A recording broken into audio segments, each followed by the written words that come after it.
നമുക്കിനെ പേടിയല്ല, respect ആണ്. എന്ത് ചെയ്താലും അദ്ദേഹം അറിയും നമ്മൾ ചെയ്യുന്നുണ്ടെങ്കിൽ അത് അന്വേഷിച്ച് കണ്ടുപിടിക്കാറുണ്ട്. അതുകൊണ്ട് നമ്മൾ ലൈഫിലാണെങ്കിൽ പോലും ഒരു ജ്യേഷ്ഠ സഹോദരനുണ്ട് നമ്മളെ കുറിച്ച്. നമ്മൾ തെറ്റായ വഴി കൂടി പോകാൻ പാടില്ല, ചീത്തപ്പേരുണ്ടാക്കാൻ പാടില്ല, അതിന് ചോദ്യം വരും എന്നുള്ള ഒരാളാണ്. പ്രേമപരാജയം ഉണ്ട്. അത് ഒരെണ്ണം മതം മാറണമെന്ന് പറഞ്ഞു, ഒരെണ്ണം മിമിക്രി നിർത്തണമെന്ന് പറഞ്ഞു. 2 ഉണ്ടായി. രാജുവിന്റെ, പൃഥ്വിരാജിന്റെ ലംബോങ്കിരി ഓട്ടോ എക്സിബിഷൻ വെച്ച് കഴിഞ്ഞപ്പോ ഇത്രേ ഉള്ളു. അത് മേടിക്കാനൊന്നും അല്ല കേട്ടോ, ഇതെന്താ സംഭവം. ഞാൻ ഇരുന്നിട്ട് എനിക്ക് പറ്റണില്ല, പായല് കിടക്കണ പോലെ. ബിഗ് ബോസ് അൾട്ടിമേറ്റ്ലി ലാലേട്ടൻ ചെയ്യണില്ല എന്ന് പറയുന്നുണ്ട്. അപ്പൊ അങ്ങനെയാണെങ്കിൽ ഒരു ഫീമെയിൽ ആളെ റീപ്ലേസ് ചെയ്യാൻ പറഞ്ഞ ആരായിരിക്കും? എന്റെ കുടുംബത്തിലെ കാര്യം ഞാൻ അന്വേഷിച്ചാൽ പോലെ എല്ലാവരും കുടുംബത്തിൽ ബഹളം ഉണ്ടാക്കുന്നുണ്ട്. ഇത് ആരും വേണ്ടെന്ന് പറഞ്ഞ സാധനം എന്റെ കയ്യിൽ ഇത്രയും സ്ക്രിപ്റ്റ് വെച്ചതല്ലേ. എന്നിട്ട് 2018 വെള്ളപ്പൊക്കത്തിലെല്ലാം ഒഴുകിപ്പോയി. ബിഗ് ബോസ് ഷോയിൽ പോകാൻ മനസ്സിൽ നല്ല ആഗ്രഹമുണ്ട്. ഇല്ല, എന്റെ ഭാര്യ ആദ്യം എന്നെ വെട്ടിക്കൊല്ലും. ഇഷ്ടല്ല ചേച്ചിക്ക്? എന്റെ ചേച്ചി ഒരു പെണ്ണിന്റെ മെസ്സേജ് വന്ന് എന്റെ കുടുംബം വരും. ബസ്സിലൊക്കെ പോകുമ്പോ ഉറങ്ങി തൂങ്ങിയിട്ടുണ്ട്. എന്റെ കൂടെ വേറൊരാളും കൂടി ഉണ്ടായിരുന്നു, പക്രു എന്ന് പറഞ്ഞ ആള്. എന്റെ മോനെ ഞാൻ അത്ര എടുത്തിട്ടില്ല, കൊച്ചിനെ എടുത്തിട്ട് കണ്ണൂർ വരെയൊക്കെ പോണെന്ന് പറഞ്ഞാല് ഇവനെ സീറ്റിൽ ഇരുത്തിയിട്ട് ഞാൻ പുറത്ത് പോയിട്ട് വരുമ്പോ ഇവനെടുത്ത് മാറ്റിയിട്ടുണ്ടാവുന്നു. ഹാർവിയോറ, the exclusive collection of adenium plants. ഇനി നിങ്ങളുടെ വീടിന്റെ അകത്തളങ്ങളിൽ ഹാർവിയോറ അഡീനിയം പ്ലാന്റ്സ് പുഷ്പിച്ചു നിൽക്കും. വെബ്സൈറ്റ് വഴി ഓർഡർ ചെയ്ത് കഴിഞ്ഞാൽ ഇന്ത്യയിൽ എവിടെയും ഫ്രഷ് ആയി ഞങ്ങൾ അഡീനിയം പ്ലാന്റ് നിങ്ങളുടെ വീട്ടിൽ എത്തിച്ചു തരും. കൂടുതൽ വിവരങ്ങൾക്കായി ഹാർവിയോറ വെബ്സൈറ്റ് സന്ദർശിക്കുക.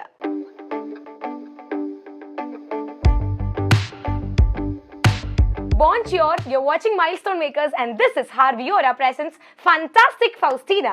അപ്പൊ ഇന്ന് നമ്മുടെ കൂടെ കുറെ ചിരിക്കാനും കുറെ കഥകൾ പറയാനും നമ്മുടെ കൂടെ ജോയിൻ ചെയ്തിട്ടുള്ളത് നമ്മുടെ സ്വന്തം ടിനിച്ചേട്ടനാണ്. അപ്പൊ ചേട്ടാ, welcome to the show.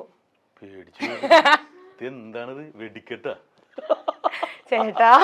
Thrissur പൂരത്തിന് പോലെ. അപ്പൊ വെൽക്കം ടു ദ ഷോ. അടിപൊളിയുണ്ട്. എന്റെ ഇൻട്രോ എങ്ങനെയുണ്ട്? ഇതിലൊക്കെ എഴുതി വെച്ചിട്ടുണ്ടല്ലോ ഫാന്റാസ്റ്റിക്. ശ്രദ്ധിച്ചു? ഞാൻ ടിനിച്ചേട്ടനാന്ന് പറഞ്ഞുകൊണ്ട് ഞാൻ സ്പെഷ്യലായിട്ട് അപ്പച്ചേട്ടൻ്റെ അടുത്ത് പറഞ്ഞിട്ട് വന്നത്. അപ്പൊ അറിഞ്ഞില്ല, ഞാൻ കണ്ണുകൾ നോക്കിയാ സംസാരിക്കാറുള്ളൂ. അപ്പൊ ചേട്ടാ, നമ്മുടെ പുതിയ വിശേഷം എന്ന് പറയുന്നത് മത്ത്. ശരിക്കും ചേട്ടാ, ഈ മത്ത് എന്ന് പറയുമ്പോഴില്ല, എനിക്ക് ആദ്യം നമ്മളിങ്ങനെ വെള്ളം അടിച്ച് മത്തായി, ഫുഡ് അടിച്ച് മത്തായി, ആ മത്തൊക്കെയാണ് ഓർമ്മ വരാം. വേറൊരു മത്തില് നമ്മൾ സ്നേഹം കൊണ്ട് മത്തായി, ഭ്രാന്തമായ സ്നേഹം എന്നൊക്കെ പറയണ പോലെ. ശരിക്കും നമ്മുടെ ഈ മത്ത് എന്ത് മത്താണ്? മത്ത് പല ടൈപ്പ് മത്തുകളുണ്ട്. ചിലർക്ക് മദ്യത്തിലായിരിക്കും, ചിലർക്ക് മയക്കുമരുന്നിലായിരിക്കും, ചിലർക്ക് കാമത്തിലായിരിക്കും. അങ്ങനെ പല മത്തുകളുണ്ട്. അപ്പൊ അതൊരു ഭ്രാന്തിന്റെ ഒരു വേറൊരു സൈക്കിക്കാണ്. ഇതൊരു സൈക്കോ ഡ്രാമ എന്നാണ് പറയുന്നത്. അപ്പൊ അതുകൊണ്ട് അത് പക്ഷെ ഇയാൾക്ക് മാത്രമല്ല, കാണുന്ന ഓഡിയൻസും ആ ഡ്രാമയിലേക്ക് പോകും, ഉള്ളിലോട്ട് ഇറങ്ങിപ്പോ. ആ പുള്ളി എന്താണോ കാണുന്നത്, ഈ സൈക്കോ എന്ന് പറഞ്ഞ ആൾക്കാർക്ക് അവരുടെ മൈൻഡ് അത് ആർക്കും സെൻസ് ചെയ്യാൻ പറ്റില്ല. ചേട്ടനാണ് ഇത് സൈക്കോ ആയിട്ട് ചെയ്യണത്? ഞാൻ സൈക്കോ ഒന്നുമല്ല, ആവണ്ട അവസ്ഥയിലേക്ക് വരുന്നതാണ്. അത് എന്തുകൊണ്ടാണെന്നുള്ളത് സിനിമ കാണുമ്പോഴേ അറിയാൻ പറ്റുള്ളൂ. സസ്പെൻസ്. ശരിക്കും ചോദിക്കുകയാണെങ്കിൽ ചേട്ടന് ജീവിതത്തിൽ എന്തിനോടാണ് മത്ത്? ചേട്ടൻ പറഞ്ഞല്ലോ ഇപ്പൊ കുറെ ടൈപ്പ് മത്ത് ഉണ്ടെന്നൊക്കെ. ചേട്ടന് ജീവിതത്തിൽ സിനിമയോടും കലയോടും യാത്രകളോടും. വേറെ മത്തൊന്നുമില്ല? വാഹനങ്ങളോടുണ്ട്. അതെനിക്കറിയാം, ഞാൻ അന്ന് കണ്ടപ്പോ എനിക്ക് മനസ്സിലായിരുന്നു. എവിടെ വർക്ക്ഷോപ്പിൽ കണ്ടിട്ടുണ്ട്? അന്ന് ഞാൻ പറഞ്ഞില്ലേ പണ്ട് അത് അവിടെ പറഞ്ഞിട്ട് കാര്യമില്ല, ഇവിടെ പറഞ്ഞാലേ ആൾക്കാർ കേൾക്കുള്ളൂ. അയ്യോ, പഴയ കാലങ്ങളുടെ സ്ഥലത്തല്ലേ. അപ്പൊ ചേട്ടനെ കണ്ടപ്പോ ചേട്ടന്റെ കണ്ണുകളിൽ ഇങ്ങനെ ഭയങ്കര ഒരു പിള്ളേർക്ക് കാണുന്ന ഒരു ക്യൂരിയോസിറ്റി ഉണ്ടല്ലോ. ശരിക്കും പറഞ്ഞാ ഇങ്ങനെ ഭയങ്കര ഒരു കൗതുകവും. എന്റെ മോന്റെ ചെറിയ കാറ് അവൻ ഇഷ്ടപ്പെടുന്നതിനേക്കാൾ ഞാനാണ് കളിച്ചിട്ടുള്ളത്. കാസില്ലേ, മെറ്റൽ കാസ് ഉണ്ട്, അത് ഇഷ്ടമാണ്. കാശുണ്ടെങ്കിൽ എല്ലാം ഞാൻ മേടിക്കും. ഞാൻ എല്ലാം വാങ്ങട്ടെ, ഇനി ടൈം കിടക്കാല്ലേ. പിന്നെ നമുക്ക് ട്രെയിലർ ഉണ്ടായിരുന്നില്ല, ടീസർ ഉണ്ടായിരുന്നില്ല. അപ്പൊ നമുക്ക് വീഡിയോ സോങ് ആണ് ഉണ്ടായിരുന്നത്. അപ്പൊ അത് കണ്ടപ്പോ ഭയങ്കര അടിപൊളി വിഷ്വലും. അതിനകത്ത് എനിക്ക് പെട്ടെന്ന് തോന്നിയത് അവരപ്പനും മോനും തമ്മിലുള്ള ഒരു ഭയങ്കര കണക്ഷൻ ആണ് ഫീൽ ചെയ്തത്. അപ്പൊ ശരിക്കും ചേട്ടൻ നമ്മുടെ ത്രൂ ഔട്ട് മൂവിയും ആ കണക്ഷൻ തന്നെയാണോ, ഒരു അപ്പന്റെയും മോളുടെയും കഥ പറയുന്ന? അത് മാത്രമല്ല, എന്തുകൊണ്ട് അവർ അങ്ങനെ കണക്റ്റഡ് ആയി എന്നുള്ളതാണ് സിനിമ. അപ്പൊ മെയിൻ എന്ന് പറഞ്ഞാൽ ഒരു ഫാമിലി ബോണ്ടിങ് തന്നെയാണ്. ഫാമിലി എന്ന് പറഞ്ഞത് നമുക്ക് എത്ര ലക്ഷങ്ങളോ എത്ര സക്സസ് ഉണ്ടായാലും നമ്മുടെ അൾട്ടിമേറ്റ് ഹാപ്പിനെസ് എന്ന് പറയുന്നത് ഫാമിലിയാണ്. അപ്പൊ ചേട്ടാ, ഈ ഫണ്ടാസ്റ്റിക് ഫൗസ്റ്റീനയിൽ വരുമ്പോണ്ടല്ലോ എന്റെ ഷോനെ ഇനി മറക്കില്ലല്ലോ. എവിടെ മറക്കാനാണ്? അതാണ്. അപ്പൊ ഫണ്ടാസ്റ്റിക് ഒരു സെഗ്മെന്റ് ഭയങ്കര നിർബന്ധമാണ് ഞങ്ങൾക്ക്. ഓക്കെ, അപ്പൊ ഞാൻ ചേട്ടൻ സെഗ്മെന്റിലേക്ക് കൂട്ടിക്കൊണ്ട് പോവാം. അപ്പൊ നമ്മുടെ സെഗ്മെന്റിന്റെ പേര് ഭയങ്കര വെറൈറ്റിയാ, ചക്കം പക്കം. ചക്കം പക്കം ഇൻ ഫണ്ടാസ്റ്റിക് ഫൗസ്റ്റീന. ഓക്കെ, ഇപ്പൊ എല്ലാ സംഭവം ഭയങ്കര സിമ്പിളാ. ഞാൻ ഒരു 15 ചോദ്യം ചോദിക്കും. അപ്പൊ ചേട്ടൻ അതിന് യെസ് എന്നാ പറയണെങ്കിൽ കാരണം പറയും, കാരണം എന്താ സംഭവം എന്നൊക്കെ പറയണം. അപ്പൊ ഞാൻ ഒരു ചിന്ന ടാസ്ക് തരും. വിവാദമുള്ള ഒരു സംഭവം ഞാൻ പറയൂല, പറയണ്ട, നമുക്ക് സ്കിപ്പ് അടിക്കാം. നമുക്ക് കാരണം സിനിമയുടെ പ്രൊമോഷൻ വന്നിരിക്കുന്നത് വിവാദം ഉണ്ടാക്കാനല്ല. നമ്മൾ വിവാദം ഒന്നും ഉണ്ടാക്കത്തില്ല, ചേട്ടൻ ഇഷ്ടമെങ്കിൽ സ്കിപ്പ് അടിക്കാത്തുള്ളൂ. ഓക്കെ ഓക്കെ, നമുക്ക് ഒരു പ്രശ്നമില്ല. ആ ഓക്കെ. അപ്പൊ ചേട്ടൻ ഒരു വിസിലും കൂടെ ഞാൻ തരാം. ഓ ഇതുണ്ട്. ആ ഉണ്ട്, ഫ്രഷ് വിസില, ഡോണ്ട് വറി. ഇത് എന്തിനുള്ളതാണ്? ഇത് ഊതാൻ. അപ്പൊ ചേട്ടന് ഞാനൊരു ക്വസ്റ്റ്യൻ ചോദിക്കും. അപ്പൊ എസ് ആണെങ്കിൽ ഇത് ഊതിയിട്ട് ഉത്തരം പറയണം, നോ ആണെങ്കിൽ നമുക്ക് സ്കിപ്പ് അടിച്ചിടാം. പക്ഷെ എല്ലാത്തിനും നോ പറയാനുള്ള ഓപ്ഷൻ ഒന്നും ഇല്ലാട്ടോ ഇവിടെ. അപ്പൊ ഫസ്റ്റ് ക്വസ്റ്റ്യൻ, സ്റ്റേജ് ഷോക്ക് പോയ വകയിൽ സഹതാരം ചെയ്ത തെറ്റ് സ്വന്തം തലയിൽ വന്ന് ചേർന്നിട്ടുണ്ട്. എപ്പോഴുന്നൊക്കെ എപ്പോഴായിരുന്നു അത്? അത് നമ്മൾ മിമിക്സ് പരേഡ് എന്ന് പറഞ്ഞ പ്രോഗ്രാമിന് പോയപ്പോഴേ നമ്മളൊരു മ്യൂസിക് ചെയ്യും. അത് ഇങ്ങനെ അതിന്റെ ഇടയിൽ ആരാണ്ട് കൂവുണ്ട് പറഞ്ഞിട്ട്, ഇത് ആരാന്ന് ഇതുവരെയായിട്ടും പിടിച്ചു, ഇതുവരെയായിട്ടും തെളിഞ്ഞിട്ടില്ല. 10 വർഷമായി. ഞാനല്ല, എന്റെ പേരെ പറഞ്ഞത്, പക്ഷെ ഞാനല്ലാന്ന് എനിക്ക് ഉറപ്പുണ്ട്. പക്ഷെ എല്ലാരും പറഞ്ഞു നീയാണെന്ന് പറഞ്ഞു. അയ്യോടാ, എന്നിട്ട് എന്ത് ചെയ്ത്? ഇപ്പോഴും തെളിഞ്ഞിട്ടില്ല. ഇത് കാണുമ്പോ ആരോ കൂവുണ്ട് ഇടയിൽ, ഇങ്ങനെ ആരോ കൂവിയിട്ടുണ്ട്. ഞങ്ങൾ 5-6 പേരുണ്ടായിരുന്നു, പക്ഷെ ഇപ്പോഴും അത് തെളിഞ്ഞിട്ടില്ല. ഇല്ല. അപ്പൊ രണ്ടാമത്തെ ക്വസ്റ്റ്യൻ ചേട്ടാ, ആള് മാറിപ്പോയി ഫോൺ ചെയ്തിട്ട് വേറൊരാളോട് പറയേണ്ട കഥ മൊത്തം മാറി പറഞ്ഞിട്ടുണ്ട്. ഇപ്പൊ ചേട്ടന് ഇപ്പൊ എന്നെ തെറി വിളിക്കാൻ തോന്നുന്നു വിചാരിക്കും, ഇപ്പൊ ചേട്ടൻ എന്നെ വിളിക്കണെന്ന് വിചാരിക്കും. പക്ഷെ എന്നെ വിളിക്കാനായിരിക്കില്ല ഉദ്ദേശിച്ചിട്ടുണ്ടാവാ. അതിന് മനസ്സിലായി, കാര്യം മനസ്സിലായി. പക്ഷെ അതെങ്ങനെ ഉണ്ടായിട്ടുണ്ടോ എനിക്ക് മനസ്സിലാവില്ലേ. എനിക്ക് എന്താണ് മോളുടെ പ്രായമല്ല, എനിക്ക് ഒറ്റ പ്രാവശ്യം പറഞ്ഞാൽ മനസ്സിലാവും. അങ്ങനെ കാര്യങ്ങളൊക്കെ പറഞ്ഞിട്ടല്ലേ. അതൊരു സിനിമയിൽ തന്നെ ഉണ്ടായി. കാരണം ലോഹം എന്ന് പറഞ്ഞ സിനിമയില് ലാലേട്ടനെ ഞാൻ വിളിക്കുന്നുണ്ടല്ലോ, അത് സംഭവിച്ചൊരു സംഭവം തന്നെ. വിളിച്ച് ലാസ്റ്റ് ഇവര് തമ്മിൽ കാണുന്നുണ്ട്. വിളിക്കുമ്പോ തന്നെ കാര്യങ്ങൾ പറയുന്ന ഒരാളായിട്ടായിരുന്നു എന്റെ സ്വഭാവം വരുന്നത്. സിനിമയിൽ മാത്രമേ സംഭവിച്ചിട്ടുള്ളൂ, എനിക്ക് എപ്പോഴും പറ്റും ചേട്ടാ. പറ്റാറുണ്ട്. അങ്ങനെ എത്ര പ്രേമം പൊളിഞ്ഞിട്ടുണ്ട്. പ്രേമല്ലെന്നേ, നമ്മള് കോളല്ല, നമ്മള് സ്ക്രീൻഷോട്ട് എടുത്തിട്ട് വേറെ ആൾക്ക് അയക്കണേരം അയച്ച ആൾക്കാർ അയച്ചു കൊടുക്കും. അപ്പൊ അങ്ങനെ കുറച്ച് പ്രശ്നങ്ങള്. അപ്പൊ മൂന്നാമത്തെ ക്വസ്റ്റ്യൻ, സുഹൃത്തിന്റെ പ്രണയത്തിന് മനസ്സില്ലാ മനസ്സോടെ സപ്പോർട്ട് ചെയ്തിട്ടുണ്ട്? ഇല്ലില്ല, ഞാൻ അങ്ങനത്തെ കേസ് പിടിക്കാറില്ല. പണ്ട് ഇല്ല, പ്രേമം ഉണ്ടായിട്ടുണ്ട്. പക്ഷെ വേറൊരു സുഹൃത്ത് അന്യന്റെ ഭാര്യ ആഗ്രഹിക്കരുത്. അതല്ല, ആഗ്രഹിക്കുന്നതല്ല. ഇപ്പൊ എനിക്കൊരു പ്രേമുണ്ട്, എനിക്കത് പറയാനുള്ള ഗട്സ് ഇല്ല. അപ്പൊ ചേട്ടൻ അങ്ങനെ ഉണ്ടെന്ന് പറയത്തില്ലേ? ഇല്ല, ആ പണി എനിക്കുണ്ടായിരുന്നില്ല. മാമാ പണി ഇല്ല, വായില് വന്നില്ല. മാമാല്ലേ, ഇല്ല, ആ പണി ഇല്ല എനിക്ക്. അത് ഞാൻ പറയുന്നത് വിചാരിച്ചതാ. അപ്പൊ സ്റ്റാൻഡേർഡ് ആയിട്ട് ചോദിച്ചാ പോരായിരുന്നു, മാമാ പണി ഉണ്ടാന്ന് ചോദിച്ചാ പോരെ. ഇത്ര വളച്ചൊടിച്ചെന്തിനാ? അപ്പൊ രണ്ട് ആ പരിപാടി ഇല്ല. അതില്ലല്ലോ, കുഴപ്പമില്ല. അപ്പൊ നാലാമത്തെ ക്വസ്റ്റ്യൻ, വിവാഹത്തിന് മുമ്പ് ഒന്നിലധികം പരാജയങ്ങൾ ജീവിതത്തിൽ ഉണ്ടായിട്ടുണ്ട്? പ്രേമപരാജയം ഉണ്ടായിട്ടുണ്ട്. അതെങ്ങനെയായിരുന്നു? അത് ഒരെണ്ണം മതം മാറണമെന്ന് പറഞ്ഞു, ചേട്ടനോട് പറഞ്ഞാ പറ്റില്ലാന്ന് പറഞ്ഞപ്പോ ഒരെണ്ണം മിമിക്രി നിർത്തണമെന്ന് പറഞ്ഞു. രണ്ടെണ്ണം ഉണ്ടായിരുന്നു. അത് രണ്ടും. പക്ഷെ എന്നാ കല്യാണ ജീവിതം സക്സസ്ഫുള്ളി റണ്ണിങ്. അല്ല, അതൊക്കെ പറഞ്ഞിട്ട് തന്നെയാണ് ഞാൻ. അതുകൊണ്ട് ഭാര്യയുടെ മുമ്പിൽ ധൈര്യമായിട്ട് ഇരിക്കാം. അതുകൊണ്ട് ഇപ്പൊ ഇന്റർവ്യൂലൊന്നും പറയാലോ, ചേച്ചി കാരണോണ്ട് കുഴപ്പമൊന്നുമില്ലല്ലോ നമുക്ക്. ഇല്ലില്ല. അപ്പൊ ഉണ്ടായിട്ടുണ്ട്. അപ്പൊ ഞാൻ ഒരു ടാസ്ക്, അല്ല ഞാനിപ്പോ ടിനിട്ടം നായർ എന്ന് പറഞ്ഞ അറിയട്ടെ. അല്ല, അങ്ങനെ മാറണമെന്ന് പറഞ്ഞു, അതുകൊണ്ടാണ്. അത് മാറാത്തൊന്നും അല്ലട്ടാ, എന്റെ അമ്മയുടെ ഇഷ്ടത്തിനനുസരിച്ച് മാത്രം ജീവിക്കുന്ന ഒരാളാണ് ഞാൻ. ചില കാര്യങ്ങളിൽ അമ്മയുടെ കാര്യം മാത്രം ഞാൻ കേൾക്കും. നമ്മൾ തമ്മിൽ ആകെ ഒരു സിമിലാരിറ്റി ഉണ്ടെങ്കിൽ ആ കാര്യത്തില്, അമ്മയുടെ കാര്യത്തില് എനിക്കും അമ്മയുണ്ട്, നിനക്കും അമ്മയുണ്ട്. അതാണ് പറയുന്നത് കേൾക്കുന്നല്ലേ? അതല്ല, അമ്മ പറയുന്നത്. ഓക്കെ. അപ്പൊ ഇതിനകത്ത് ചേട്ടന് ടാസ്ക് എന്ന് വെച്ച് കഴിഞ്ഞാൽ 4 best qualities U found in Faustina. ഒന്ന്, ഒരു ഒറ്റ സ്പാർക്കിൽ നമുക്ക് ഒരാളുടെ ആർട്ടിസ്റ്റ് ആണെന്ന് എനിക്ക് സെൻസ് ചെയ്യാൻ പറ്റും. അതാണല്ലോ നമ്മൾ പലയിടത്തും ജഡ്ജായിട്ട് ഇരുത്തുന്നത്. അപ്പം മനസ്സിൽ വിഷമമൊന്നും വിചാരിക്കരുത്. അയ്യോ, വിചാരിക്കും ചേട്ടാ, വിചാരിക്കും. വേറെ ഒന്നും വിചാരിക്കരുത്. കാരണം ഉള്ളത് ഞാൻ കൃത്യമായിട്ട് പറയുന്ന ഒരാളാണ്. യു ആർ ടാലന്റഡ്, അത്രേ ഉള്ളൂ. അത് എന്ത് തന്നാലും, ഒരു ക്യാരക്ടർ തന്നാലും, ഇപ്പൊ സിനിമയിലാണെങ്കിലും, ഇവിടെ തന്നെ ഇരിക്കേണ്ട ആളല്ലോ, സിനിമയിലാണെങ്കിലും ഇതിലാണെങ്കിലും സാധ്യതയുണ്ട് എന്ന് പറയുന്നവരാണ്. ഒരു സ്പാർക്ക് നമുക്ക് കാണാൻ പറ്റും. ഈ ഓഡിഷൻ അങ്ങനെയുള്ള പരിപാടിക്കൊക്കെ നമുക്ക് മനസ്സിലാക്കാൻ പറ്റില്ല. അതുകൊണ്ട് തന്നെ ഓഡിഷൻ വഴിയല്ലേ വന്നത്. അപ്പൊ അവർ ആ സ്പാർക്ക് കണ്ടിട്ടുണ്ടാവും. ചിരിക്കണില്ലേ? ഓക്കെ. അപ്പൊ നെക്സ്റ്റ് ക്വസ്റ്റ്യൻ ചോദിക്കട്ടെ ഞാൻ. ചില TV ഷോകളിൽ ഗസ്റ്റ് ആയി പോകുമ്പോ തോന്നിയിട്ടുണ്ട് ഇവർക്കൊക്കെ ഒരു ഷോ പ്രൊഡ്യൂസ് ചെയ്യാൻ അറിയില്ല എന്ന്. ഇല്ല, അങ്ങനെ ഞാൻ അങ്ങനത്തെ പരിപാടിക്ക് പോയിട്ടുള്ളൂ. എല്ലാ പരിപാടിക്കും വിളിച്ചാലും പോവാറില്ല. അപ്പൊ അങ്ങനെ ചേട്ടൻ ഇങ്ങനെ പോവാണ്ട് വെച്ചത് സംഭവം പിന്നെ റിഗ്രറ്റ് ചെയ്യണം അങ്ങനെ എന്തെങ്കിലും ഇല്ല ഉണ്ടോ? ഇല്ല ഇല്ല ഞാനത് സെൻസ് ചെയ്തിട്ട് ഞാൻ ഒരു ഷോ ഞാൻ വളരെ 1, 2, 3 ഷോ ചെയ്തിട്ടുള്ളത് അതെല്ലാം സൂപ്പർ ഹിറ്റ് ആയിട്ട് നിന്നിട്ടുള്ളത്. ഒന്ന് സവാരിഗിരി ഉണ്ട്, പിന്നെ കോമഡി സ്റ്റാർ, കോമഡി ഉത്സവം, ഉത്സവം ഞാൻ 5 സ്റ്റാർ തട്ടുകട എന്ന് പറഞ്ഞ പ്രോഗ്രാം, അങ്ങനെ ചെയ്തിട്ടുള്ള ഈ വിരലിലുള്ള അത്ര ഉള്ളു. പക്ഷെ അതെല്ലാം ഒരു 5-6 വർഷം 10 വർഷമൊക്കെ പോയേക്കുന്ന ഷോസ് ആണ്. കോമഡി ഉത്സവം ഞാൻ സ്ഥിരം കാണുന്ന ഒരാളാണ്. എനിക്ക് ഭയങ്കര ഇഷ്ടം എന്ന് വെച്ചാൽ നമുക്കിപ്പോ എന്തെങ്കിലും ടെൻഷനൊക്കെ ഉള്ള സമയത്ത് ഭയങ്കര റിലീഫായിട്ട് കാണാൻ പറ്റുന്ന ഒരു സംഭവമാണ്. ഓക്കെ, ചില യുവ സിനിമാ താരങ്ങളുടെ ജാടയും കെമ്മയും കണ്ട് മൂക്കത്ത് വിരൽ വെച്ചിട്ടുണ്ട്. ഇല്ല എന്റെ അടുത്തല്ല, മറ്റൊരു സ്ഥലത്ത് കാണിക്കുമ്പോൾ എനിക്ക് ഞാൻ അവർക്ക് എന്താ കാണിക്കണം അങ്ങനെ തോന്നിയിട്ടുണ്ടോ? അത് ശരിക്കും അങ്ങനെ കാണിക്കുന്നുണ്ടെങ്കിൽ ബുദ്ധി കുറവാന്നേ ഞാൻ പറയുള്ളൂ. ശരിയാ. മനുഷ്യന് അടുത്ത നിമിഷം എന്താണെന്ന് അറിയാൻ പറ്റില്ല. നമ്മുടെ ചുറ്റും തന്നെ ഒരു 3 കോടി രോഗാണുക്കളുണ്ട്. അത് നമ്മളെ അറ്റാക്ക് ചെയ്ത് തന്നെ നമ്മൾ അടുത്ത നിമിഷമില്ല. അപ്പൊ എന്റെ രൂപം കണ്ടു കഴിഞ്ഞാൽ ചിലപ്പോൾ പലരും ഇങ്ങനെ ജാടയെന്നൊക്കെ തോന്നാറുണ്ടെന്ന് പറഞ്ഞിട്ടുണ്ട്. പക്ഷെ അടുത്ത് കഴിയുമ്പോൾ നിങ്ങൾ ഇത്ര സിമ്പിളാണ്. ഞാനും ആദ്യം വിചാരിച്ചു അങ്ങനെ വിചാരിക്കും. എന്റെ ബോഡിയിൽ അത് കഴിഞ്ഞാൽ ഞാൻ കാണുമ്പോൾ തന്നെ ഹലോ എന്നും പറഞ്ഞ് അങ്ങോട്ട് വന്നു കഴിഞ്ഞാൽ ഇയാളൊരു വായിൽ വയ്ക്കുകയാണെന്നും പറയും അല്ലേ. ഈ രണ്ടും നമ്മൾ എക്സാക്ട്ലി. ഞാൻ അങ്ങനെയല്ല, ഞാൻ എപ്പോഴും ഒരു ഡിസ്റ്റൻസ് ഇട്ടിട്ട് വളരെ സാവധാനം അടുക്കുള്ളൂ. പക്ഷെ അടുത്ത് കഴിയുമ്പോൾ ഇത്രയും നല്ലൊരു മനുഷ്യൻ. ശരിയാ. അത് എന്റെ അടുത്ത് ആക്ച്വലി ഞാൻ ഇന്ന് ഇന്റർവ്യൂവിന് പറഞ്ഞേക്ക് മുന്നേ 2-3 പേരോട് ചോദിച്ചായിരുന്നേ. അപ്പൊ നമ്മുടെ അമ്മ സുശീല റിണിച്ചേട്ടനൊക്കെ ഇല്ലേ, അപ്പൊ ചേട്ടനോട് ഞാൻ ചോദിച്ചപ്പോ എന്റെ അടുത്ത് പറഞ്ഞു ആദ്യം കാണുമ്പോൾ ഈ ജാടയെന്ന് വിചാരിക്കും, പക്ഷെ ഭയങ്കര പ്യോർ ആയിട്ടുള്ള ആളാണെന്ന് പറഞ്ഞു. അവന് നല്ല ചീത്ത കണ്ടിട്ടുണ്ടോ എന്റെ? പക്ഷെ അടിപൊളിയായിരുന്നു. എനിക്ക് ഭയങ്കര അല്ല എന്താ നമ്മൾ കുറച്ച് ജീവിതമുള്ളൂ. നമ്മൾ ശരിക്കും പുസ്തകങ്ങള് വായിക്കുന്നവരുണ്ടെങ്കിൽ നല്ല പുസ്തകങ്ങളൊക്കെ വായിക്കുന്നുണ്ടെങ്കിൽ ഞാൻ ഭയങ്കര ജീനിയസ് ആണെന്നല്ല. ലൈഫ് എന്ന് പറഞ്ഞാൽ വളരെ ചെറിയ ടേം. നമ്മൾ യൂണിവേഴ്സിൽ നോക്കുമ്പോൾ ഒരു പുഴു പോലും അല്ല നമ്മൾ. ഭൂമി എന്ന് പറഞ്ഞൊരു ചെറിയ സ്ഥലം, അതിൻ്റെ അകത്ത് ഇന്ത്യ, കേരളത്തിന്റെ അടുത്ത് ഇവിടെ കുറച്ചൊക്കെ ഇങ്ങനെ നടന്നിട്ട് എന്ത് വലിയ സംഭവം ഒന്നും കാര്യമില്ല. അപ്പൊ അങ്ങോട്ടൊക്കെ പോയി കഴിയുമ്പോൾ അറിയാൻ പറ്റും ഫൗസ്റ്റീനൊന്നുമില്ലെന്ന്. അല്ല അത് ശരിയാ, നമ്മളൊക്കെ ഒന്നുമല്ലല്ലോ. ഒരു കുഴപ്പമുണ്ട് കേട്ടോ, എന്തെങ്കിലും പറഞ്ഞു കഴിഞ്ഞിട്ട് ആരോ നോക്കുന്നുണ്ട്, ക്യാമറയിലേക്ക് നോക്കി, ക്യാമറയിലാണ് നോക്കണത്. ഇത്രയും ക്യാമറാഡറി ഇത്രയും വന്നു കഴിഞ്ഞു ഇപ്പൊ തന്നെ. അപ്പൊ ഓക്കെ. ഓക്കെ. പിന്നെ ഞാനാണെങ്കിൽ ശരിക്കും ചേട്ടൻ ഇപ്പൊ സംസാരിച്ചപ്പോഴാണ് ഭയങ്കര ഈ പറഞ്ഞ പോലെ ഭയങ്കര സ്വീറ്റ് ആണ് ചേട്ടൻ സംസാരിക്കുമ്പോ അല്ലേ. അത്ര സ്വീറ്റ് ഒന്നല്ല, ഇത്തിരി പുളിയൊക്കെ ഉണ്ട്.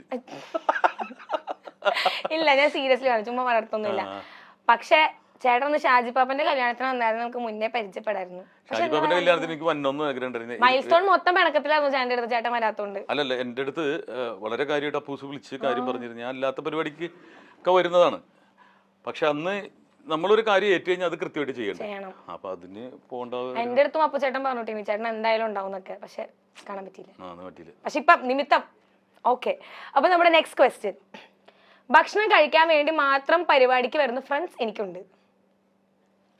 അങ്ങനത്തെ ഫ്രണ്ട്സ് എന്ന് പറയുമ്പോൾ തീറ്റപ്പുരാന്തന്മാരെന്ന് പറയാൻ പറ്റുള്ളൂ. അല്ല പണ്ടൊക്കെ കോളേജിലൊക്കെ പഠിക്കുമ്പോൾ ഇങ്ങനെ വിളിക്കാത്ത കല്യാണത്തിലൊക്കെ ഫുഡ് കഴിക്കുന്ന ഫ്രണ്ട്സ് ഉണ്ടാവത്തില്ല. അല്ല ഞാൻ കൊണ്ടുപോകുന്ന ചോറ് തിന്നുന്ന ഫ്രണ്ട്സ് ഉണ്ടായിരുന്നു. വീട്ടിൽ നിന്ന് അമ്മ പൊതിഞ്ഞൊരു ഉമ്മാര് കാത്തു വെക്കും. ഹോസ്റ്റലിൽ മാരാജ് കോളേജിൽ പഠിച്ചത്. അപ്പൊ എന്നിട്ട് ഹോസ്റ്റലിലേക്ക് പോകും. അമ്മ എന്തോരം കഷ്ടപ്പെട്ട വാഴയിലേക്ക് എടുത്ത് മുട്ട ഇതൊക്കെ വെച്ചിട്ട് പൊതിഞ്ഞ്. ഇന്നിപ്പോ പൊതിച്ചോറെന്ന് പറയുന്നില്ലേ, അത് ഏറ്റവും വില കുറഞ്ഞ സംഭവമായിരുന്നു ഞാൻ കോളേജിൽ കൊണ്ടുപോകുമ്പോ. അപ്പൊ എനിക്ക് വീട്ടിൽ നിന്ന് കൊണ്ടല്ലേ കാര്യമുള്ളൂ, കാരണം 10-20 പൈസയൊക്കെ ഉണ്ടാവുള്ളൂ, പിന്നെ പുറത്തുനിന്ന് കഴിക്കാൻ പറ്റില്ല. പക്ഷെ ഇത് മറ്റവന്മാരിങ്ങനെ ആർത്തി പൂണ്ട് വീട്ടിൽ. അപ്പൊ അങ്ങനെ കുറെ ഭ്രാന്തന്മാരുണ്ടായിരുന്നു. വിളിക്കാണ്ട് കല്യാണത്തിന് പോയ ടീംസ് ഒന്നുമില്ല. വിളിക്കാണ്ട് കല്യാണത്തിന് പോയിട്ടുണ്ട് ഞാനല്ല, എന്റെ ഫ്രണ്ട്സ്. ഞാൻ അവിടെ നിന്ന് എസ്കേപ്പ് ആയി. അത് വിളിക്കാണ്ട് പോയതല്ല, പക്ഷെ സംഭവിച്ചത് എന്താന്ന് പറഞ്ഞാൽ മാറിപ്പോയി. മുകളിൽ കല്യാണം നടക്കുന്നത്, താഴെ കല്യാണം. അപ്പൊ മുകളിൽ എന്റെ ഒരു കൂട്ടുകാരൻ്റെ ആണ്, അപ്പൊ താഴെ വേറൊരു ആരുടെ കല്യാണമാണ്. പക്ഷെ എനിക്കറിയില്ല. ഞാൻ പെട്ടെന്ന് അങ്ങോട്ട് ചെന്നിട്ട് പാട്ടിടുന്നു പറഞ്ഞു. കാരണം അവിടുന്ന് പള്ളിയിൽ നിന്ന് ഓൾറെഡി ഇറങ്ങി. വൈനൊക്കെ ഞാൻ അത്ര പ്രശസ്തനൊന്നും അല്ല. അപ്പൊ വൈനൊക്കെ കൊടുക്കാൻ പറഞ്ഞു. എല്ലാം കൊടുത്തു കഴിഞ്ഞപ്പോ കല്യാണം മാറിപ്പോയി. ഒന്നും ആയിട്ടില്ല. പിന്നെ അവിടെ നിന്ന് ആരെ കൊടുക്കാൻ പറഞ്ഞു. പിന്നെ ഞാൻ അവിടെ നിന്ന് മുങ്ങി. എന്റെ കൂടെ ഒരു പള്ളിയിൽ അച്ഛനും ഉണ്ടായിരുന്നു. ഞാൻ വിളിച്ചോണ്ട് പോയതാ. മുകളിലായിരുന്നു കല്യാണം. പക്ഷെ ഇവിടത്തെ കല്യാണം പൊളിച്ചിട്ട് മുകളിലേക്ക് പോകേണ്ടി പേര് ഈ പള്ളിയിലെ പേരായിരിക്കും ചിലപ്പോൾ ഇടുന്നത്. അപ്പൊ എന്റെ ഫ്രണ്ടിന്റെ പേര് സെസിൽ എന്നാണ്. അപ്പൊ എബ്രാം എന്ന് പറഞ്ഞു. ഞാൻ വിചാരിച്ചു എന്റെ പള്ളിയിലെ പേര് എബ്രാം എന്നാണ്. പെണ്ണിന്റെ പേര് എനിക്ക് അറിയില്ല. അവൻ അവിടെ നിന്ന് ഇറങ്ങി എന്ന് പറഞ്ഞപ്പോ ഞാൻ താഴെ വന്നിട്ട് എല്ലാം ഓപ്പറേറ്റ് ചെയ്ത് പിന്നെയാണ് മനസ്സിലായത് പടി പാടിയെന്ന്. അപ്പൊ ഒരെണ്ണം പൊളിക്കുകയും ചെയ്തു, ഒരെണ്ണം കൂടുകയും ചെയ്തു. ഓക്കെ, 8ാമത്തെ ക്വസ്റ്റ്യൻ ആണ്. ചില അവതാരകരുടെ ഇംഗ്ലീഷ് കലർന്ന അവതരണം കാണുമ്പോൾ തോന്നും ഇതെല്ലാം രഞ്ജനിയെ തന്നെ റോൾ മോഡലാക്കി ഫേക്ക് ആവാൻ ശ്രമിക്കുന്നതാണെന്ന്. അത് തോന്നിയിട്ടുണ്ട്. എന്റെ അടുത്തൊരു ആങ്കറിന്റെ അടുത്ത് തന്നെ എനിക്ക് തോന്നിയിട്ടുണ്ട് ഭയങ്കര ഫേക്ക്. ഇതല്ല, ഞാൻ സ്ഥിരമായിട്ട് ഷോ ചെയ്യുന്ന ഒരു ഭയങ്കരമായിട്ട് ഇതില് ഇപ്പൊ ഇരുത്തിക്കൊണ്ട് പറഞ്ഞല്ല, ഇതിന്റെ അതൊരു നാച്ചുറൽ സാധനം ഫീൽ ചെയ്യുന്നുണ്ട്. നമുക്ക് ഇത്തിരി ഫേക്കും പറഞ്ഞില്ലേ താങ്ക് യു, അത് ഫേക്കാണ്. അതില് ഫേക്ക് വന്നിട്ടുണ്ടായിരുന്നു. ഇനി അത് പറയണില്ല. സത്യസന്ധമായിട്ടുള്ള ഒരു താങ്ക് യു അല്ല പറഞ്ഞത്, അല്ലേ? Thank you. അയ്യോ. അപ്പൊ ഇത്തിരി സ്പെല്ലിംഗ് മിസ്റ്റേക്ക് നമുക്ക് മനസ്സിലാവും. അപ്പൊ റിയൽ ആയിക്കൂടെ എന്ന് ഞാൻ ചിന്തിക്കാറുണ്ട്. എന്തുകൊണ്ടാണ് ഇവർ ഇതിനു വേണ്ടിയിട്ട് പോളിഷ് ചെയ്യണത്? മനസ്സിലായി. ഓക്കെ. ബിഗ് ബോസ് ഷോയിൽ പോകാൻ മനസ്സിൽ നല്ല ആഗ്രഹമുണ്ട്. ഇല്ല, എന്റെ ഭാര്യ ആദ്യം എന്നെ വെട്ടിക്കൊല്ലും. ഇഷ്ടല്ല ചേച്ചിക്ക്? എന്റെ ചേച്ചി ഒരു പെണ്ണിന്റെ മെസ്സേജ് വന്ന് എന്റെ കുടുംബം വരും.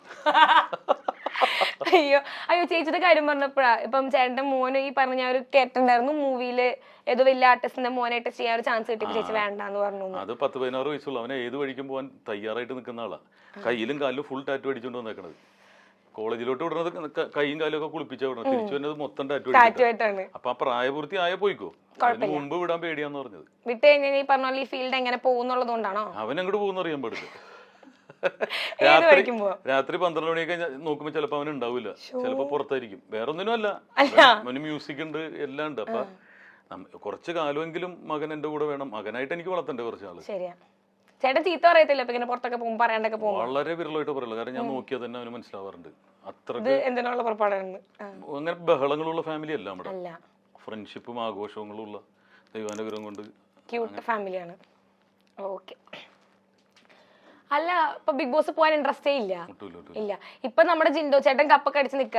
നമുക്ക് വേറെ വല്ലതും പറയാം, നമുക്ക് വല്ല നല്ല കാര്യങ്ങൾ ഡിസ്കസ് ചെയ്യാം. ഓക്കെ ചേട്ടാ, ഒരു ബിഗ് ബോസ് സാധനം കൂടെ ചോദിക്കട്ടെ, കിടിലനാ? ഇപ്പൊ ബിഗ് ബോസ് അൾട്ടിമേറ്റ്ലി ലാലേട്ടൻ ചെയ്യണില്ല എന്ന് പറയുന്നുണ്ട്. അപ്പൊ അങ്ങനെയാണെങ്കിൽ ഒരു ഫീമെയിൽ ആളെ റീപ്ലേസ് ചെയ്യാൻ പറഞ്ഞ ആരായിരിക്കും? എന്റെ കുടുംബത്തിലെ കാര്യം ഞാൻ അന്വേഷിച്ചാൽ പോലെ എല്ലാവരും കുടുംബത്തിൽ കയറി ബഹളം ഉണ്ടാക്കുന്നുണ്ട്. പള്ളിയിലച്ചന്മാരെ പോലെ എല്ലാ കുടുംബത്തിലും കയറിയിട്ട് ഞാൻ പരിഹരിക്കാൻ പള്ളിയിലച്ചന്മാര് എന്നിട്ട് എല്ലാ കുടുംബത്തിലെ കാര്യം വന്ന് ഇടപെടുകയും ചെയ്യും. അതുപോലെ അത് ഞാൻ എപ്പോഴും ആലോചിക്കും, നമ്മൾ ഈ മാരേജ് കൗൺസിലിങ്ങിനൊക്കെ പോകുമ്പോഴേ ഇവര് കല്യാണ കുടുംബ ജീവിതത്തിനെ പറ്റി ഇങ്ങനെ പറഞ്ഞു തരത്തില്ലേ, പക്ഷെ ഇവർക്ക് എക്സ്പീരിയൻസ് ഉണ്ടാവത്തില്ലല്ലോ. അല്ലേ? ശരിയല്ലേ? ആദ്യമായിട്ട് ചിരിച്ചല്ലേ? അത് ഞാനും 3 ദിവസം ഇവരുടെ ഇതിൽ പോയിരുന്നതാണ്. എന്തോ പറയണവര്. ഞാൻ പ്രാക്ടിക്കലായിട്ട് എക്സ്പീരിയൻസ് ഇല്ലാത്ത ആൾക്കാർക്ക് എങ്ങനെ അതിനെ കുറിച്ച് പറയാൻ പറ്റും എന്നുള്ളത്. ഇപ്പൊ വിമാനം ഓടിക്കണമെന്നില്ല, വിമാനം എങ്ങനെ ഓടിക്കണമെന്ന് അറിയാനായിട്ട് അല്ലേ? ഇപ്പൊ പൈലറ്റായിട്ട് അഭിനയിക്കണമെന്ന് പറഞ്ഞാൽ ഞാൻ അത് പോയി പറപ്പിക്കാൻ പറ്റില്ലല്ലോ. അപ്പൊ അതുപോലെ ആയിരിക്കും. നമുക്ക് നെക്സ്റ്റ് ക്വസ്റ്റ്യൻ വെച്ചാൽ ചില പ്രാഞ്ചിയേട്ടന്മാരെ കാണുമ്പോൾ അവർക്ക് വേണ്ടി അവരെ സോപ്പിട്ട് കുളിപ്പിക്കേണ്ട വരാറുണ്ട്. സോപ്പിട്ടൊക്കെ ഉണ്ട്. അത് ഈ ഫീൽഡിൽ അങ്ങനെ ഉണ്ടെന്ന് തോന്നണല്ലേ? എപ്പോഴായിരുന്നു അത്? പേരൊന്നും പറയണ്ട ചേട്ടാ. അത് ഇപ്പൊ പ്രാഞ്ചിയേട്ടൻ എന്ന് പറയുന്ന ഒരു സംഭവം തന്നെ ഉണ്ടാകുന്നത് ഞാൻ കൂടി ഭാഗമായ സിനിമയിലാണല്ലോ പ്രാഞ്ചിയേട്ടൻ സെയിന്റ്. അപ്പോ അന്ന് മുതലാണ് പ്രാഞ്ചിയേട്ടന്മാര് ഒരു ടൈറ്റിൽ അവർക്ക് കൊടുത്തത്. അപ്പൊ ചിലപ്പോ ചില ആൾക്കാര് ഇതുപോലെയൊക്കെ വന്നിട്ട് പറയുമ്പോ നമ്മൾ സഹിച്ചിരിക്കേണ്ടി വരും. അവരുടെ ഒരു എന്റർടൈൻമെന്റ് അതായിരിക്കും. അപ്പൊ അങ്ങനെയുള്ളവരാ നമ്മളെ അവോയ്ഡ് ചെയ്യുന്നത്, നമ്മൾ സ്കിപ്പായി മാറുക എന്നുള്ളതാണ് നമ്മുടെ ബുദ്ധി, അല്ലേ? അപ്പോ ഒരുപാട് നമ്മള് മാറാറുണ്ട്, സഹിച്ചിരുന്നിട്ടുണ്ട്, മാറിയിട്ടുണ്ട്. 4 അടുത്ത ക്വസ്റ്റ്യൻ, 4 കുട്ടികളുടെ അച്ഛനായി അഭിനയിച്ചത് സിനിമയിൽ സജീവമാകാനുള്ളതിനൊരു തടസ്സമായോ? അതായി. ആയാ? പക്ഷെ അടിപൊളി മൂവി, എനിക്ക് ഭയങ്കര ഇഷ്ടമായിരുന്നു. അല്ല, സിനിമയിൽ സജീവമാകാനുള്ള ആഗ്രഹത്തിന് തടസ്സമായി? ഇല്ലല്ലോ. സിനിമയിൽ ഇപ്പൊ അത് കഴിഞ്ഞിട്ട് പിന്നെ ഹീറോ വേഷങ്ങൾ കിട്ടിയില്ല എന്ന് വേണമെങ്കിൽ പറയാട്ടോ. കാരണം ഞാൻ വരുന്നത് എല്ലാം കൂടെ ഏറ്റെടുക്കാറൊന്നുമില്ല. ഇല്ല, അനൂപ് മേനോന്റെ അടുത്ത് പോകും, ജയസൂര്യ അടുത്ത് പോകും, ഏറ്റവും ലാസ്റ്റ് ഉണ്ടല്ലോ എന്റെ അടുത്ത് വരും സ്ക്രിപ്റ്റ്. അത് തിരിച്ചു പോലും മേടിച്ചോണ്ട് പോകാറില്ല ഇവര്. ആരും ഡേറ്റ് കിട്ടാണ്ട് വരുമ്പോ അങ്ങനെയുള്ള സിനിമ ഞാനും ചെയ്തിട്ട് കാര്യമില്ല. അപ്പൊ അവരെന്തുകൊണ്ടാണ് ഒഴിവാക്കി എന്നുള്ളത് നമുക്ക് മനസ്സിലാവുകയും ചെയ്യും. ഇപ്പൊ മത്ത് എന്ന് പറഞ്ഞ സിനിമ എന്ന് പറഞ്ഞത് ആദ്യം വേറൊരു നടനാണ് ചെയ്യേണ്ടിരുന്നത്. ഈ സെക്കൻഡ് ക്യാരക്ടറാണ് ഇപ്പൊ സഞ്ജയ് എന്ന് പറഞ്ഞ ആളുണ്ട് ഇപ്പുറത്ത്. പുള്ളി ചെയ്യേണ്ട റോളായിരുന്നു ഞാൻ ചെയ്യേണ്ടത്. ആദ്യത്തെ ആള് മാറേണ്ടി വന്നു. അപ്പൊ എനിക്ക് പ്രൊമോഷൻ കിട്ടിയതാ. അപ്പൊ അങ്ങനെയൊക്കെ വന്നാൽ കുഴപ്പമില്ല. ഇത് ആരും വേണ്ടാന്ന് പറഞ്ഞ സാധനം എന്റെ കയ്യിൽ ഇത്രയും സ്ക്രിപ്റ്റ് വെച്ചതല്ലേ. എന്നിട്ട് 2018 വെള്ളപ്പൊക്കത്തിലെല്ലാം ഒഴുകിപ്പോയി. കാരണം എന്താണ്, ഇവർ തിരിച്ചു കൊണ്ടുപോകില്ലാന്ന്. കാരണം ഇത്രയും തന്നെ സ്ക്രിപ്റ്റ് വീട്ടില് എനിക്ക് ഇത് കളയാൻ ഭയങ്കര ബുദ്ധിമുട്ടാണ്. ഫുള്ള് വായിക്കും ഞാൻ. ഇത്ര ഇവർ കഷ്ടപ്പെട്ട് എഴുതിയല്ലോ, അതുകൊണ്ട് ഇങ്ങനെ കൊടുക്കാനോ അല്ലെങ്കിൽ കളയാനോ എനിക്ക് തോന്നാറില്ല. ഞാൻ അങ്ങനെ വെച്ച് ഇങ്ങനെ ബണ്ടിലായി. അപ്പൊ വൈഫ് ചോദിക്കുന്നത് എന്തിനെങ്കിലും വെച്ചോണ്ടിരിക്കും. പക്ഷെ അവരുടെ ഒരു ജീവനാണ്, ജീവിതമാണ്. പക്ഷെ ഞാനത് ചെയ്തുകൊണ്ട് അവർക്കും ലൈഫ് കിട്ടൂല, എനിക്ക്. അപ്പൊ അത് ഞാൻ അവരെ തന്നെ പറഞ്ഞ് മനസ്സിലാക്കിയിട്ടുണ്ട്. പിന്നെ ചെറിയ വേഷമാണെങ്കിലും നല്ല ഇതാണ് ഞാൻ ചെയ്തു പോകും. എനിക്ക് ഞാൻ വീട്ടിൽ അരി മേടിച്ചോണ്ടിരാന്ന് പറഞ്ഞേക്കണത്, സൂപ്പർ സ്റ്റാർ ആവുന്നൊന്നും പറഞ്ഞിട്ടില്ല. പിന്നെ കിട്ടുന്നത് അരി ഞാൻ അവരെ പട്ടിണി എടുത്തൂല. പിന്നെ നമ്മള് സ്റ്റേജോ TV എല്ലാം ഒരുമിച്ച് ചെയ്യാൻ ഇഷ്ടമുള്ള ഒരാളാണ്. ഒരു ദിവസം വെറുതെ ഇരിക്കാറില്ല. വെറുതെ ഇരുന്ന ചൂണ്ടെങ്കിലും ഇടാൻ പോകും. അപ്പോൾ അതുകൊണ്ട് എപ്പോഴും എൻഗേജ് ചെയ്തിരിക്കണമെന്ന് ആഗ്രഹിക്കുന്ന ഒരാളാണ്. അപ്പോൾ അവൻ്റെ വീട്ടിൽ പട്ടിണി ഉണ്ടാവില്ല. ഇല്ല. അല്ലാണ്ട് ഇന്നത് തന്നെ ആയിട്ടേ ഞാൻ തിരിച്ചു വരുമെന്ന് പറഞ്ഞിട്ടില്ല. Good decision. എനിക്കത് ഇഷ്ടപ്പെട്ടു ചേട്ടാ. ചേട്ടാ ഇത്ര നേരം പറഞ്ഞില്ല, എനിക്ക് ഏറ്റവും അട്രാക്ട് ചെയ്ത പോയിന്റ് അതായിരുന്നു. ചൂണ്ടിടാൻ പോണത് അല്ല, നമ്മള് ചേട്ടാ വീട്ടിലരി ആണില്ലേ? വീട്ടിലരി വളരെ കുറവാണ് നമ്മള്. അതല്ല മനസ്സിലായി, ഗോതമ്പല്ല അരിയാണ് മേടിച്ചോണ്ട് പോണത് അല്ലേ? ഞാൻ ഇല്ലേ കളിക്കും ചേട്ടാ. Okay, 12ാമത്തെ question. മമ്മൂക്കയെ ശരിക്കും പേടിക്കുന്ന ഒരു കാര്യം കൂടി ഉണ്ട്. മമ്മൂക്കനെ പേടിയല്ല, റെസ്പെക്റ്റ് ആണ്. എന്ത് ചെയ്താലും അദ്ദേഹം അറിയും നമ്മൾ ചെയ്യുന്നുണ്ടെങ്കിൽ അത് അന്വേഷിച്ച് കണ്ടുപിടിക്കാറുണ്ട്. അതുകൊണ്ട് നമ്മൾ ലൈഫിലാണെങ്കിൽ പോലും ഒരു ജ്യേഷ്ഠ സഹോദരനുണ്ട് നമ്മളെ കുറിച്ച്.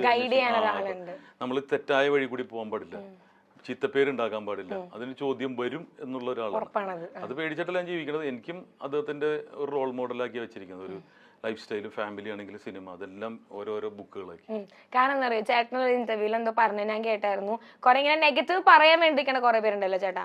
അപ്പൊ അതുകൊണ്ട് മമ്മൂക്കയുടെ അടുത്തിരിക്കാൻ തന്നെ ഭയങ്കര പേടിയാണ്. അതിപ്പോ പറഞ്ഞിട്ടുണ്ടായിരുന്നു. അത് മറ്റൊന്നുമല്ല, അത് ഈ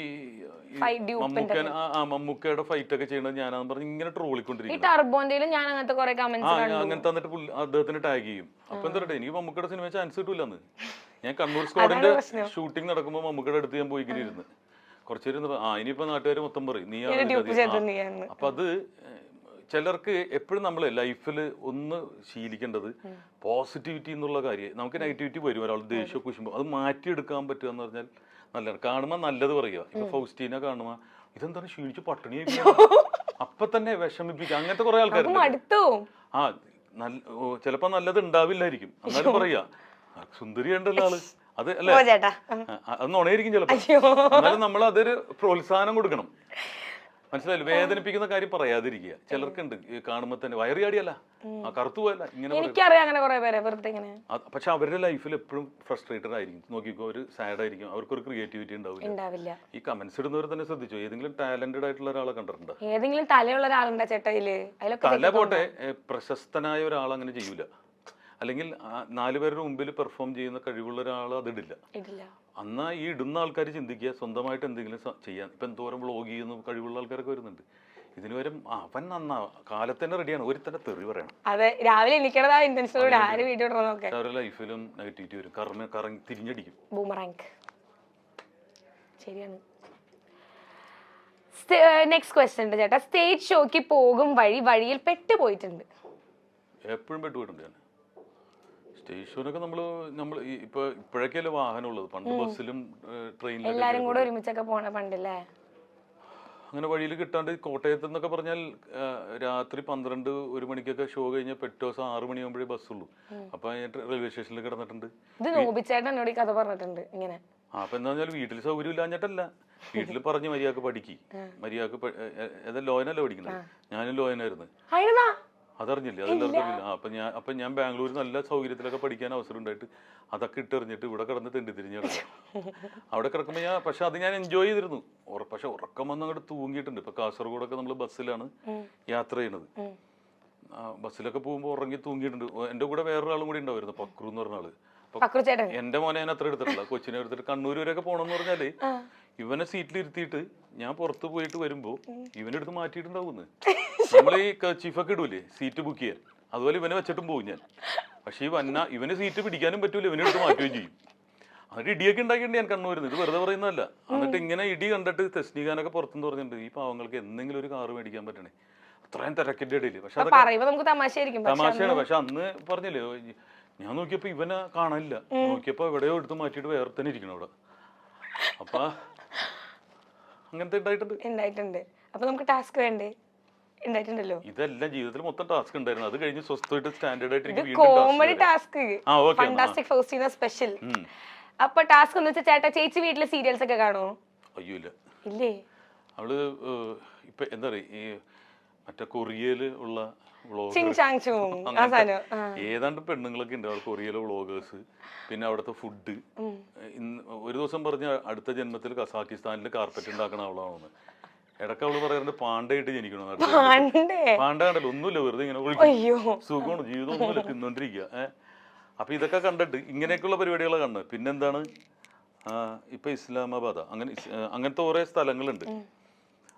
ഇപ്പൊ ജപ്പാൻ അല്ലെങ്കിൽ അങ്ങനെയുള്ള ഈ യാത്രാ വ്ളോഗുകൾ കണ്ടിട്ട് എന്താ ചോദിച്ചത്? ഞാൻ ചോദിച്ചത് എന്താ ചോദിച്ചതെന്ന് മറന്നുപോയി. ഭാര്യനെ കുറിച്ച് പറഞ്ഞപ്പോ എല്ലാം മറന്നുപോയി പേടിച്ചിട്ട്. പേടി സ്വപ്നൊക്കെ. ഞാൻ ചോദിച്ചത് സീരിയല് അല്ല, സീരിയൽ കാണാറില്ല. അവിടെ ഞാൻ കൂടുതൽ ഇതുപോലത്തെ വ്ളോഗ്സ് ആണ്. അമ്മ വൈകുന്നേരം പള്ളിയാന്ന് ഞാൻ പള്ളിയാന്ന് വിചാരിച്ചു. ഒരു ദിവസം ഞാൻ ചെന്ന് നോക്കിയപ്പോ പിതാവിനും ഞാൻ ഒരു അച്ഛന്മാരും വൈകിട്ട് ശാലോമും ഇതൊക്കെ വെച്ചിട്ട് കൂടുതലും പ്രാർത്ഥന അങ്ങനെ. സീരിയൽസ് വളരെ കുറവ്. ഇടയ്ക്കൊക്കെ ചേട്ടൻ 5 സീരിയലിന്റെ പേര്. സീരിയൽ നമുക്ക് സ്ഥിരം കാണാൻ പറ്റൂല. ഇപ്പൊ കുടുംബസമേതം നമുക്കറിയാം, നമ്മുടെ സുഹൃത്തുക്കളൊക്കെ സീരിയലുണ്ട്. കുടുംബസമേതം, കുടുംബവിളക്ക്, കുടുംബപുരാണം. അത് ഞാൻ കേട്ടിട്ടില്ലല്ലോ. എന്താ വരാലോ ഇത് കണ്ടിട്ട് ഇൻസ്പയർ ആയിട്ട് അന്നില്ലാവട്ടെ വിട്ട് വന്നിരിക്കുന്നു. അപ്പൊ നെക്സ്റ്റ് ക്വസ്റ്റ്യൻ. ധർമ്മജൻ ബോൾഗാട്ടി ആളെത്ര കോമഡിയൻ അല്ല റിയൽ ലൈഫിൽ. ആള് കുറച്ച് സീരിയസ് ആണ്. അങ്ങനെ തോന്നിയിട്ടുണ്ടോ? ധർമ്മജൻ ലൈഫ് സീരിയസ് ആണെന്ന് വെച്ചാലേ അവൻ കോമഡി ആക്കാനാ നോക്കണം. പക്ഷെ സീരിയസ് ആയി പോകുന്നുണ്ട് ലൈഫിൽ. കാരണം പറയുന്നതെല്ലാം അങ്ങനെ പറയാറുള്ളത്. പിന്നെ സിനിമയിലാണെങ്കിൽ അദ്ദേഹം സീരിയസ് ആയിട്ട് അഭിനയിച്ചാലും നമുക്ക് കോമഡി ആയിട്ട് വന്നു. അത് ശങ്കരാടി ചേട്ടനൊക്കെ അങ്ങനെയായിരുന്നു. അത് ഹൈലി ടാലന്റഡ് ആയിട്ടുള്ള ഒരു ആർട്ടിസ്റ്റാണ്. ശങ്കരാടി ചേട്ടനൊക്കെ വളരെ സീരിയസ് ആയിട്ടാണ് ചെയ്തേക്കണം. അല്ലാണ്ട് ഭയങ്കര കളിക്കൊന്നും ചെയ്തിട്ടില്ല. അപ്പൊ അതുപോലെ ടാലന്റ് ഉള്ള ഒരു ആർട്ടിസ്റ്റ് ആയിട്ടാണ് എനിക്ക് ധർമ്മജൻ. ക്യാരക്ടർ റോൾസിലേക്ക് വന്നു കഴിഞ്ഞാൽ ഒരുപാട്. ചെറുപ്പം മുതലേ കൂടെ കൂട്ടിയിരിക്കുന്ന മറ്റാരും കാണാത്ത ശീലം എനിക്കുണ്ട്. ഇല്ല, എല്ലാവർക്കും ഉള്ള ശീലങ്ങളൊക്കെ നമുക്ക് എന്തോ ശീലങ്ങളൊന്നും ഇല്ല. എല്ലാവർക്കും ഉള്ള ശീലങ്ങളല്ല, നോർമലാണല്ലോ.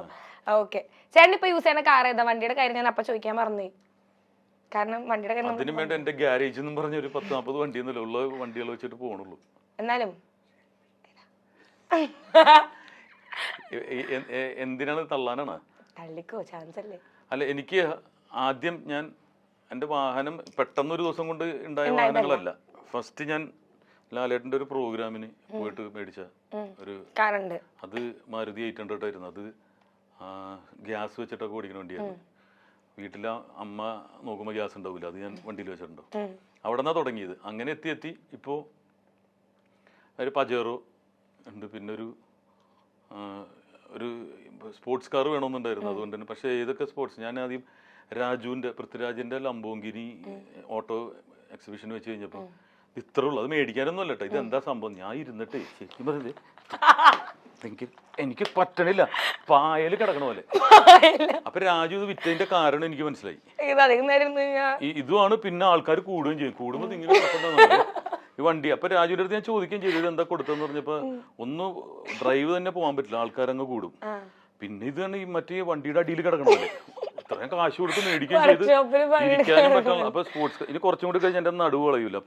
അപ്പൊ ഒരു മസിൽ കാർ, അത് മസ്താങ്, അത് എന്റെ വീട്ടിലേക്ക് വന്ന് കയറിയതാണ് കേട്ടോ. അന്വേഷിച്ചു പോയതല്ല, വന്നിട്ട് ഒരു സർപ്രൈസ് പോലെ എന്റെ ഹർമാൻ എന്ന് പറഞ്ഞൊരു മോട്ടോഴ്സ് അവര് ഒരു വണ്ടി ഉണ്ട്, ആരും കാണിച്ചിട്ടില്ല എന്ന് പറഞ്ഞിട്ട് കൊണ്ടുവന്ന വണ്ടിയാണ്. വേറെ ആളുടെ ഉണ്ടായിരുന്ന വണ്ടിയാണ്. പിന്നെ പജേറും ഇതും, പിന്നെ ഒരു ബ്രിയോ ഉണ്ട്, പിന്നെ BM ഉണ്ട്. BM ആണ് എനിക്ക് ഓടിക്കാൻ ഇഷ്ടമുള്ളത്. കൊറേ ആയി, പക്ഷെ കൊറേ ലോണും ഉണ്ട്. ഹാർഡ് വർക്കിന്റെ ആണ് ഇതൊക്കെ. ഹാർഡ് വർക്കല്ല, ലോൺ അടക്കണതിന്റെ. ഹാർഡ് വർക്ക് ചെയ്ത് പാടത്ത് പോയിട്ട് നല്ല കിള കളിച്ചിട്ട് കാര്യമില്ല, കാശ് കിട്ടണ്ടേ. അപ്പൊ ഓടി നടന്ന് ഉറക്കളഞ്ഞ് പണിയെടുക്കണം. ഇത്ര സത്യസന്ധത എപ്പോഴും മനസ്സിലായേ. ആഗ്രഹം കൂടി വന്നിട്ടാണ്, അല്ലാതെ നമ്മള് വെറുതെ അല്ലല്ലോ. ഇനിയിപ്പോ ചേട്ടനാണ് ഗസ്റ്റ് എന്ന് പറഞ്ഞപ്പോ ഉണ്ടല്ലോ, മൈൽ സ്റ്റോണിൽ ആദ്യം എല്ലാവരും എന്റെ അടുത്ത് പറഞ്ഞത് വിഷു കഴിഞ്ഞിട്ടും തരാൻ ചേട്ടന്റെ വീട്ടിൽ വന്നായിരുന്നു കഥയൊക്കെയാണ്. അത് വന്നിരുന്നു. പിന്നെ സലീം കുമാറിന്റെ ഒരു ഇതുണ്ടായിരുന്നു, അതിലൊരു ഷഡ്ഡിക്കഥ പറഞ്ഞ് ഭയങ്കര വൈറലായി. അത് സലീപ്പന്റെ മോൻ പറഞ്ഞിട്ടുണ്ട്, ചേട്ടാ ഇതൊക്കെ വീട്ടില് രഹസ്യമായിട്ട് പറഞ്ഞ കഥയാണ്, നിങ്ങൾ പബ്ലിക്കായിട്ട് പറയുന്നത്. ഓക്കെ, അപ്പൊ നമ്മുടെ ഇന്റർവ്യൂ സെക്ഷൻ ഇവിടെ കഴിഞ്ഞു. അപ്പൊ എന്തായാലും ഫുഡൊക്കെ തളർച്ച വന്നിട്ടുണ്ടല്ലോ. ഞാൻ മത്ത് പിടിച്ചിരിക്കുക ഫുഡൊക്കെ കഴിച്ച്. ചേട്ടനോ? ഞാൻ അങ്ങനെ പിടിക്കാറില്ല, ഫുഡ് കഴിച്ച് മത്ത് പിടിക്കാറില്ല, വേറെ വല്ല. ഓക്കെ, അപ്പൊ ഞാൻ ഫുഡൊക്കെ കഴിച്ച് മത്ത് പിടിച്ചിരിക്കുക. ചേട്ടൻ റെസ്റ്റ് എടുക്കാൻ പറ്റും അടുത്ത ഇന്റർവ്യൂ ഇല്ലേ? എനിക്ക് റെസ്റ്റ് ഒന്നുമില്ല. എനിക്ക് പക്ഷെ റെസ്റ്റ് എടുക്കണം, എനിക്ക് ഇത്ര കപ്പാസിറ്റി ഇല്ല. തീർന്നു. അപ്പൊ എന്തായാലും താങ്ക് യു ചേട്ടാ. ഓക്കെ, അപ്പൊ താങ്ക് യു സോ മച്ച്. സിനിമയെ കുറിച്ച് പറ. ടാസ്കും കഴിഞ്ഞ് പറഞ്ഞു വിടുന്നത്. അപ്പൊ നമ്മുടെ മൂവി മറ്റേ തിയേറ്റേഴ്സിൽ ഇറങ്ങാൻ പോവാണ്. അത് കറക്റ്റ്. ഞാൻ എന്തായാലും ഭയങ്കര എക്സൈറ്റഡ് ആണ്. ചേട്ടനും ഭയങ്കര എക്സൈറ്റഡ് ആണ്. മുഖം കണ്ട എനിക്ക് മനസ്സിലാവും. അപ്പൊ എന്തായാലും ഞങ്ങൾ ഭയങ്കര വെയിറ്റിംഗ് ആണ്. അത് മാത്രമല്ല ചേട്ടാ, ഇപ്പൊ നമ്മുടെ 2024 ഇറങ്ങണ എല്ലാ മൂവിയും ഭയങ്കര ഹിറ്റാണ്. അപ്പൊ ഇത് അടുത്ത ഹിറ്റാണ് നമ്മുടെ. ലക്ഷങ്ങളും കോടികളൊക്കെ കൊയ്യട്ടെ, പൊളിച്ചടക്ക്. അത്രയൊന്നും വേണ്ട, ചെലവ് കാശ് കിട്ടിയാൽ മതി ചേട്ടാ. ചെലവ് കാശ് കിട്ടിയാൽ മാത്രം മതി. അപ്പൊ thank you so much. Okay, thank you.